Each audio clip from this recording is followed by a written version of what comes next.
So, and let's have a quick look of what we discussed on Tuesday. Now, if we we talk about this graph, right? And we talk about the relationship between P, and P is the pulling force of the pushing or pulling force of the on the block, and F is the friction force. And there is a maximum friction force on a body, on a surface, and this is equal to mu s times n. N is the reaction force. And as we can see, both the maximum friction force and the friction force while in motion, both of them are related to n. Firstly, F is related to n. And the second thing is F is perpendicular to n. Therefore, we have we can write an angle phi here. Okay, we can write an angle phi here, and we define phi is tangent. We can know that tangent phi is equal to F divided by n.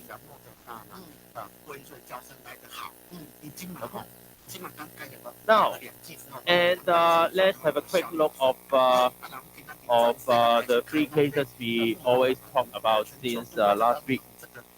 We have three cases, right? The first case is no motion. The second one is motion impending, and the third one is having motion. Let's have a quick look of the last of the page 61, I think. Let's have a quick look of page 61. So, if the force is not very, if the force is small, then it means we have no motion. It will not move. And at one point, that it nearly starts to move, and this one value is mu s times the reaction force. And here, then we have if our pushing force is very large, that it starts to move. Now, if that means in these three, let's come back to page 64.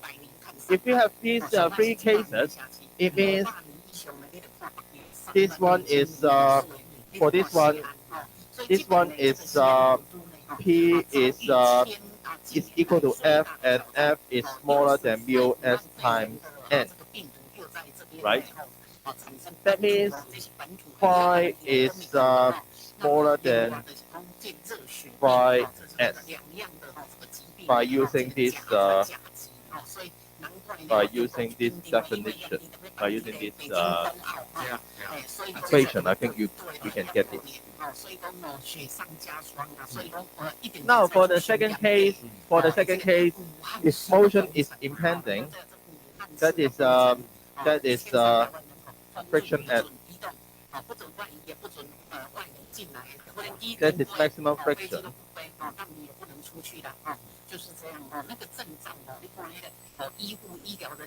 That is maximum friction. It means F is equal to mu s times n, and F divided by n is equal to tangent phi s. Phi s is this angle, and it is. And we talk about this on Tuesday, and we also talk about if there is motion, that phi is equal to this angle phi is equal to phi k, and tangent phi k is equal to mu k. And these three are the three cases we mentioned on Tuesday. And how do we use this angle of friction? And this is the first example that we put a block on an inclined plane. We put a block on an inclined plane, and we do not put any extra force on it. So that means we have three forces. And if theta, therefore, if the angle of theta is small, if the theta angle theta is small, that means it is at rest. There's no motion. It is right. If my mobile phone is put here and the angle is only very small, that it will not slide downwards, right? So for the free-body diagram, it looks like this. Now, if we increase the angle such that what's the maximum angle? What is the maximum angle that it keeps at rest? Because if the angle is too large, then it will start to slide, right? If the angle is larger, it will start to slide. Then what is the maximum angle here, such that it will keep in place? So let's draw the free-body diagram again.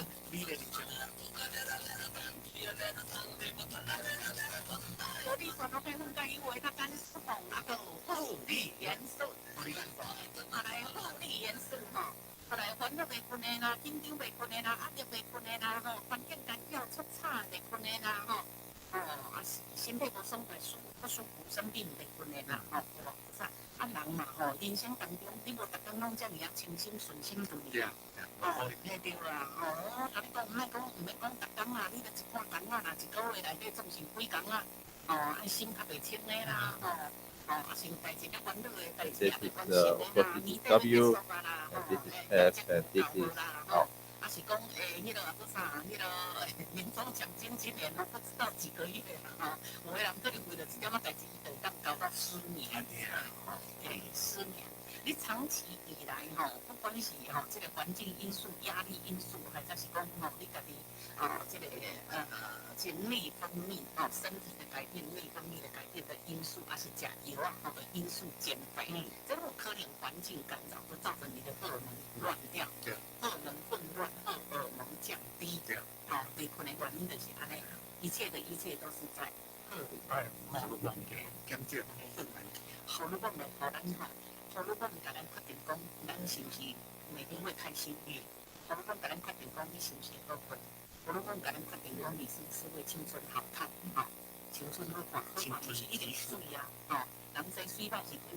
So, and this one is this is the. So we are asking what is if this is the maximum angle such that it is in place. So we are asking what is the maximum angle allowed here, right? What's the maximum angle allowed here? Here, from the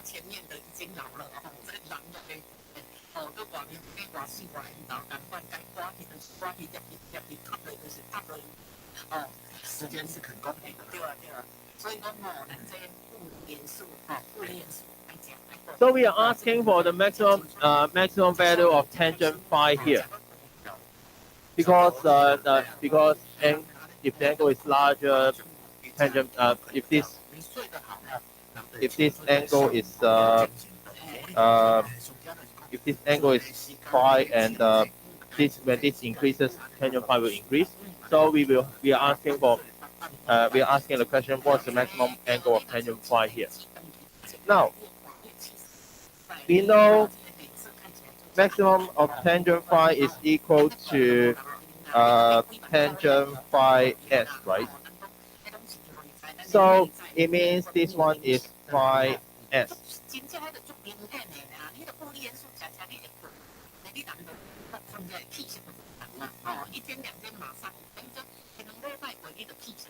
Therefore, this one is equal to phi s.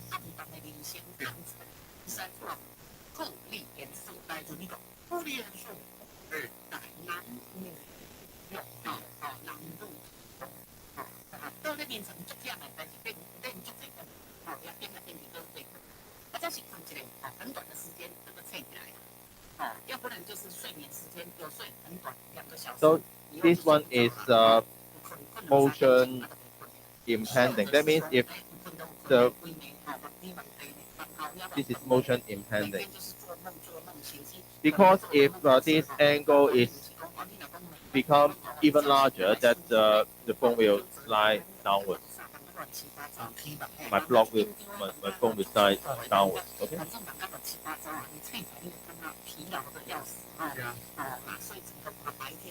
So you may ask me.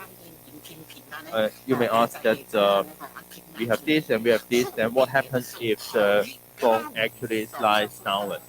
Let's take a look. If there is motion, that one is theta is higher than phi s.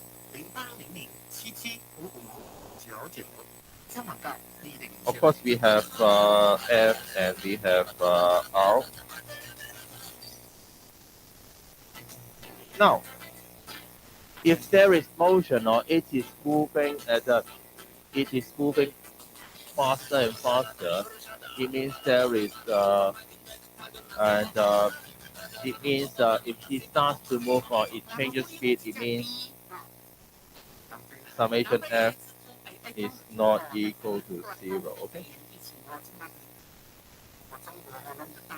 Or we use F equals to MA.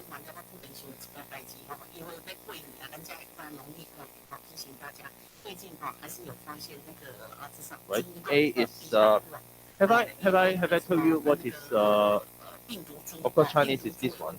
Have I told you the English? Have I told you? No. Okay. So and A is acceleration.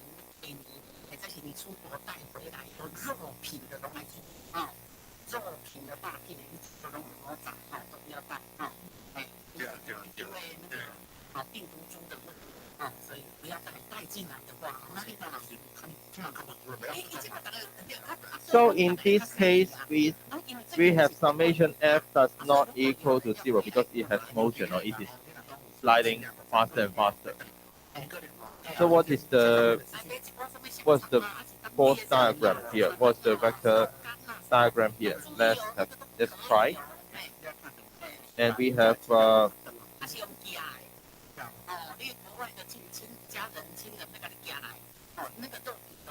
let me go it like this. And we have we still have W.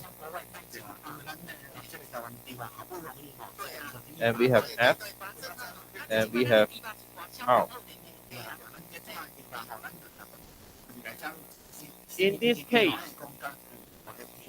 case, we have what's the relationship between F and R here? F divided by R is, when there is motion, what is the relationship between F and R? F is equal to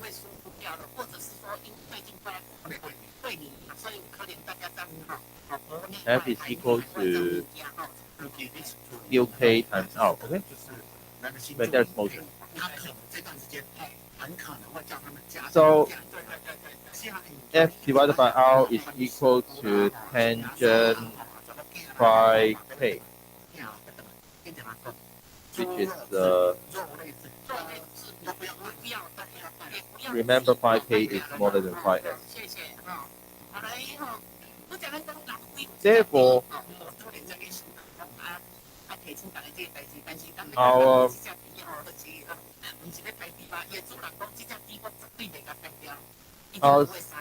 when we add these two forces together, when we add R and F, we have phi k here. And remember, we have the angle here is beta is larger than phi k, and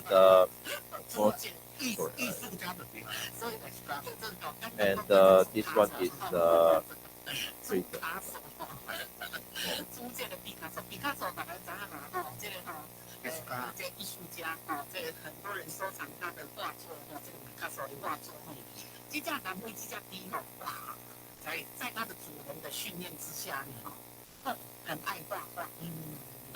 Oh, if I If I haven't marked this clearly, I should write theta is larger than phi s and larger than phi k.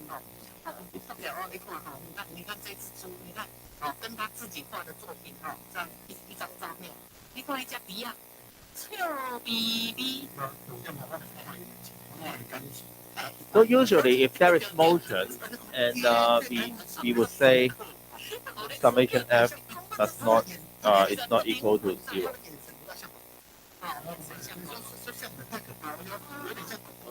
So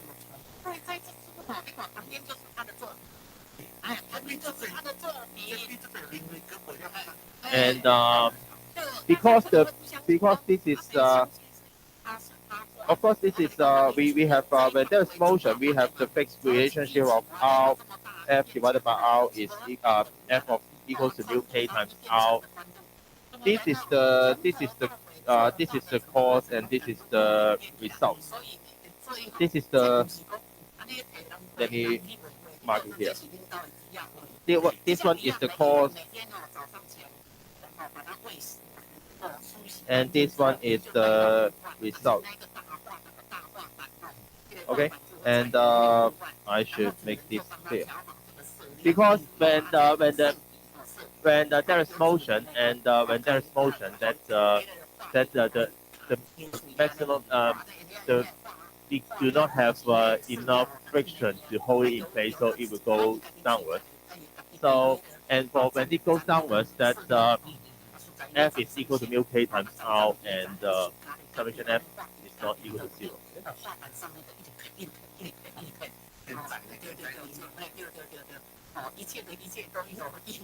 That is the first use of our angle of friction. Take some time to write it down. And for those who have finished writing, go to the next page, and I will start. I will talk about the next page.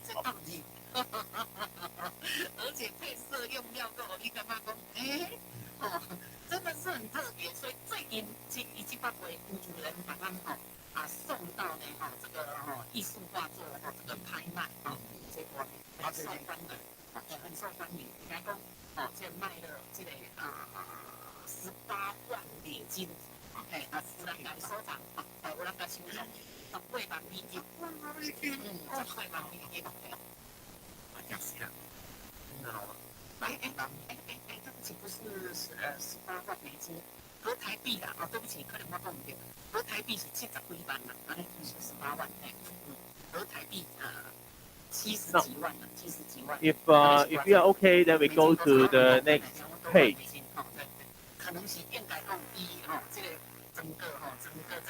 And we have wedges. Now, and for example, that we sometimes have we have very heavy blocks, and we have very hard surfaces, and so sometimes we cannot put a, if we want to lift.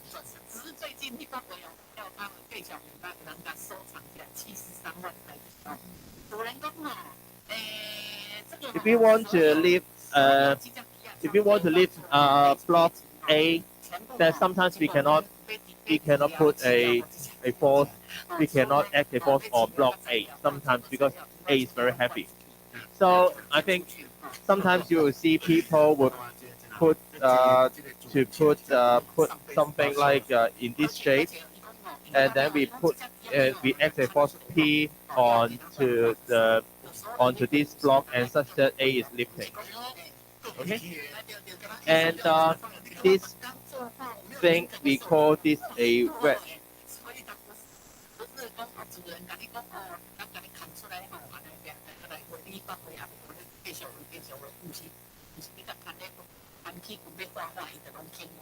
And for this kind of wedge, then we have it is quite in mechanics, from static point of view, it's quite interesting because after we remove the force, because we put a force here and then it starts to go up. After we remove the force, it will not fall down. It is called freestanding.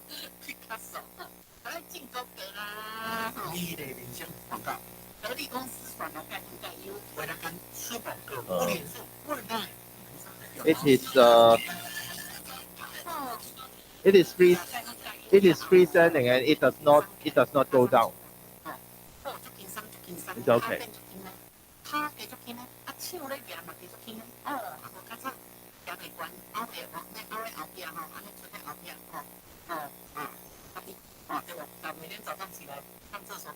If force is removed and this block does not go down. Why? We have wedge here, of course. We can say this goes down and this slides outwards. Why does it keep here?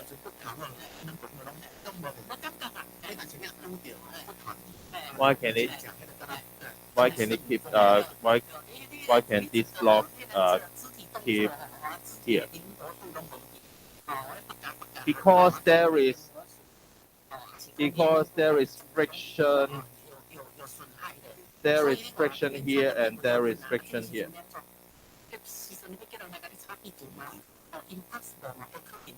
Okay? Because if it would go down, if it would go down, it means this one will go to the left, right? And it has to overcome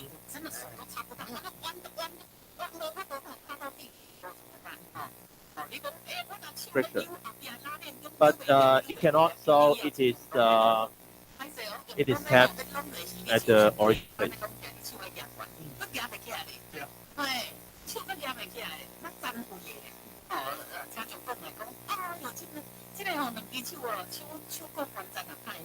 It's okay.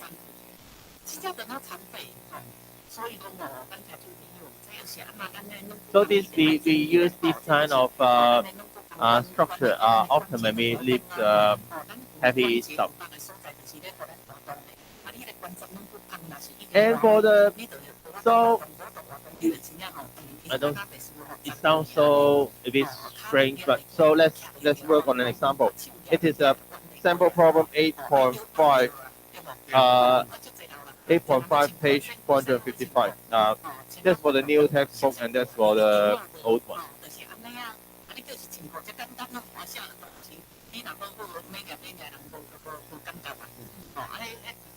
Now we work on the. We have a machine block B, and we want to. It is quite heavy and there is 400 Newton. And we are lifting the block B by using a wedge, and we put a force P here. We put a force P here, and then if force P is large enough, it will push B upwards, right? So we need to determine the force P to raise block B. Raise is actually also means go up. And what is given here? And given the coefficient of static friction is 0.35.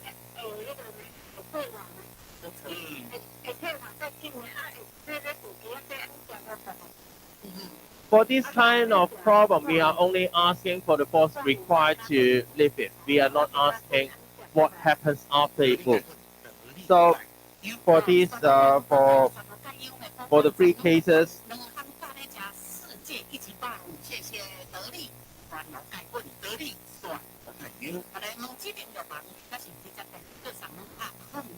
we are not, because in this kind of wedge, we are asking for the force P required to raise block B. We are not asking what happens after it is moving. So we are not talking about this. We are only asking for the force required to make it move. So we are not asking for motion. We are not asking for no motion either. We are talking about it. So we will use this value of mu s.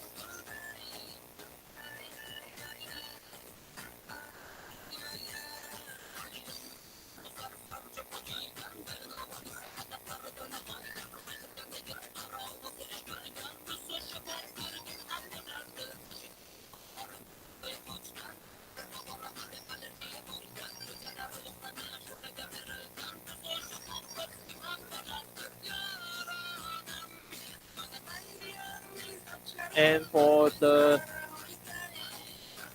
next step, so for the next step, we need to draw free body diagram for rigid bodies. So how many rigid bodies do we have here? A and B. We have two.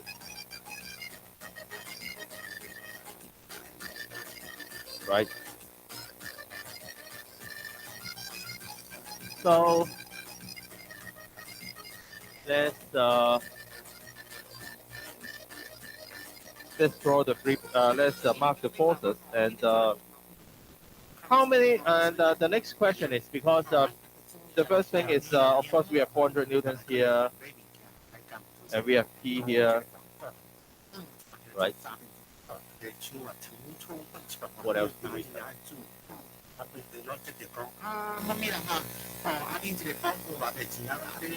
And in the question that it tells us we have friction coefficient is 0.35 between all surfaces.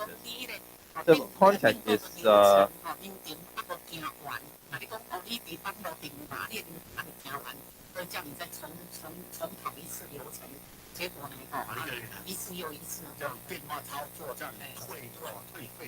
so we have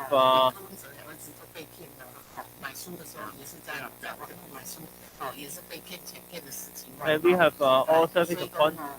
So we know the value of EOS is 0.35 on all surfaces of contact. And so what are the surfaces of contact in this problem? Let's mark them. And we have this one because this is between A and the floor. And this one between A and B. And we have because it is moving up, so we assume because P is pushing A and B to the left, so we have this surface. We have three surfaces of contact here. So let me let me go through them. Let me show you how do we do the problem. And let's work from A here. Of course, we have a n we have n1 here. Sorry, we have n. I would say n3. And we have f3 here.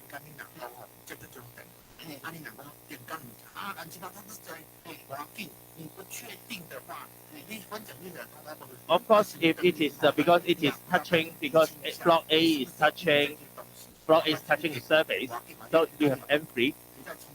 Because and we know it is we have friction between on this surface, so for this P we will have F, right? We know we have N, and we know we have F. Do we know any relationship between the two? And in this kind of problem, we always assume the motion is impending. Therefore, we would assume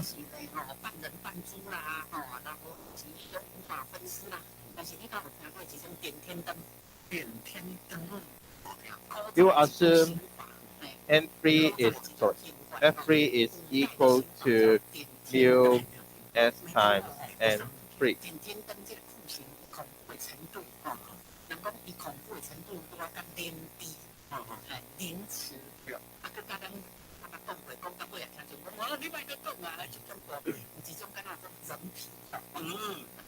Therefore, what can we do next?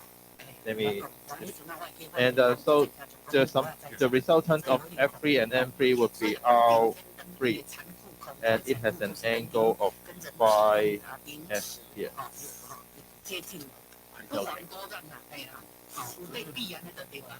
Because we always we will assume motion is impending here for all surfaces.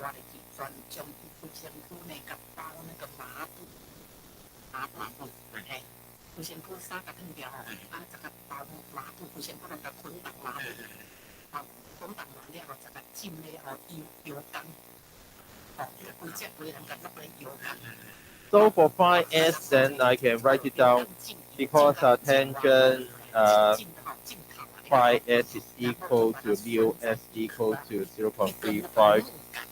Phi s is equal to 19.3 degrees.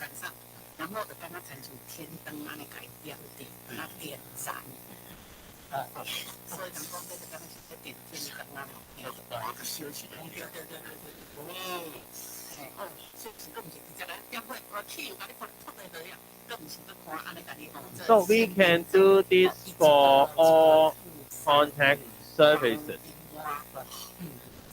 For this surface, we have we don't know the amounts of F3 and N3. We have this, but we know the F3 and N3 has this relationship. So we can draw the arrow, the force like this, with angle phi s equal to 19.3 degrees from the normal. Now we work on the other surfaces. For this wedge, we have 8 degrees. So, and for this now we go to this surface. We go to this surface, and for this surface we have the angle of phi s is counted from here, from the perpendicular line, from the normal. So we have because our I would say F2 and N2 goes like this, right? F2 and N2 goes like this. So our R2 goes here. And this one is 19.3 degrees. And remember, we have another 8 degrees here. Because the reaction force and the friction force, goes like in these two directions. So the resultant, the angle of phi s is counted from this line. From this line, and 19.3 degrees from this line to the left. Because our reaction force and the friction force are related to this surface, so everything is counted from related to this surface normal or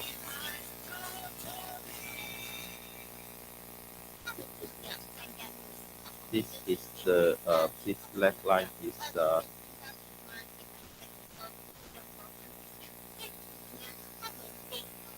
you have learned this from mathematics, right? From high school mathematics, right?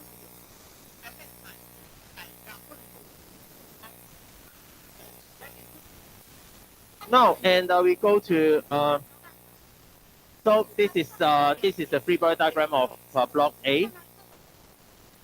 And for block B, we have these two surfaces. So for this surface, it is easy because we have R2 in this direction. So by action and reaction, we have R2 in this direction.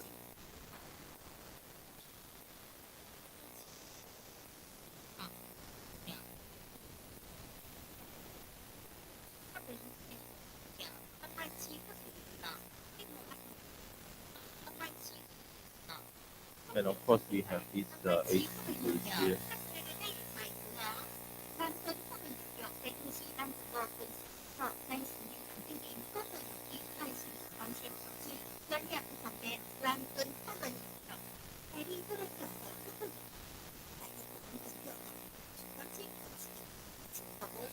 Then we come to the last surface, which is on the left. Now, for the surface on the left, of course, we know the reaction force N1 is here. But how about the friction force? Does the friction force go up or go down?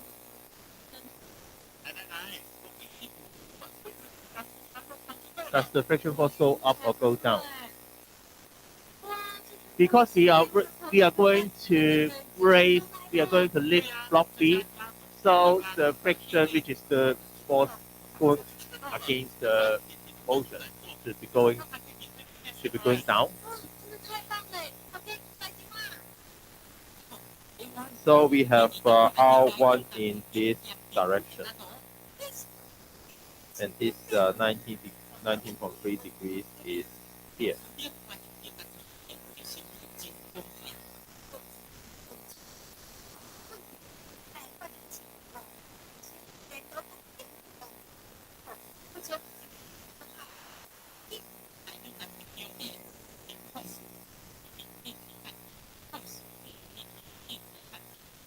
And I think the rest of and this completes the free-body diagram for these free-body diagrams for this sample problem, and the rest is because for these two blocks, and we have both of them have three forces acting on the block, and if you read the textbook, I will go through quickly, and actually for this one, and we have this and we have something like this, and for this we have something like this, and of course we have I will talk about it on Tuesday. So the rest should be easy for you. The most difficult part is to draw the free body diagram.